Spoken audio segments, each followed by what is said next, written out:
La vie de quartier avait une grande importance et on ne se mélangeait pas toujours. Il y eut, bien sûr, quelques guerres des boutons. On n'avait pas tellement affaire au quartier de la Madeleine, hein, donc on ne se connaissait pas. La Madeleine était là-bas, l'abbaye. Nous, quand on était gosses, il arrivait au Stric. Alors, il y avait la pêcherie. Hein, la pêcherie, c'est le quai. Alors là, il y avait une équipe. Alors, c'était l'ennemi, si vous voulez, qui se frottait à la Madeleine ou à l'abbaye. Alors, quand il y avait une rencontre avec la pêcherie, ben, ma foi, il y a des fois que ça frictionnait, quoi. On revenait avec quelques bleus, ça, bien sûr. Autrement, c'était... Mais c'était... on se tannait comme ça, mais c'était pas... On se faisait pas la guerre, hein, c'était... Mais il arrivait qu'il y avait des petites rencontres, comme ça, où on s'effleurait un petit peu sec. Parlons un peu, justement, du quartier de l'abbaye. La cour du cloître était bien différente de ce qu'elle est maintenant. Plusieurs familles y vivaient. C'était la fenêtre du sous-sol, là, quoi. Ils ont mis des volets. Il était tout tombé. Puis là, il y était ma porte, là, quoi. J'avais la porte. Et puis là, il y était un autre mise qui était à Madame Bello, au début à peu près. Et ils me l'ont donné. Parce qu'au début, quand je suis venu là, presque tout, moi j'en avais aussi, hein, tout le monde avait des lapins presque.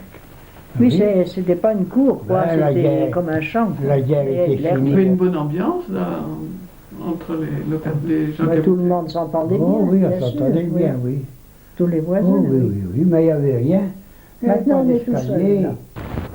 Monsieur Platret et Madame Boisson sont en effet les seuls à être restés dans la cour du cloître. La vie dans le quartier de l'abbaye, à cette époque-là, il y avait d'autres commerçants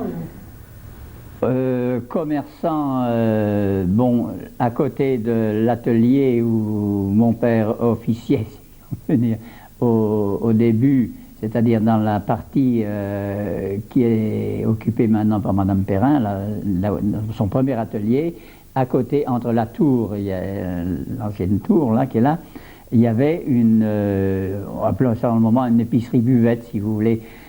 C'était une épicerie, puis il y avait 3 tables de bistrot, et naturellement, ça marchait bien du fait qu'il y avait un syndicat agricole et puis un forgeron à côté. C'est automatique, hein. Là où il y avait une activité, il y avait un café, il y avait un débit. Alors il y avait donc ça.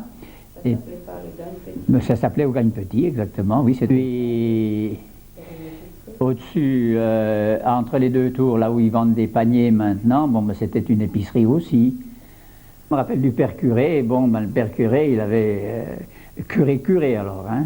Il s'appelait curé, c'était le curé de l'abbaye. Le gamin, on allait l'aider à pousser sa quadrillette Peugeot, une petite bagnole, vous savez, avec une capote, un cul. Ben, vraiment, les premières bagnoles du moment, c'était un événement quand le curé sortait sa quadrillette dans le coin. Il était difficile d'imaginer, à cette époque, qu'un jeune cuisinier viendrait installer ici un restaurant promu à la célébrité.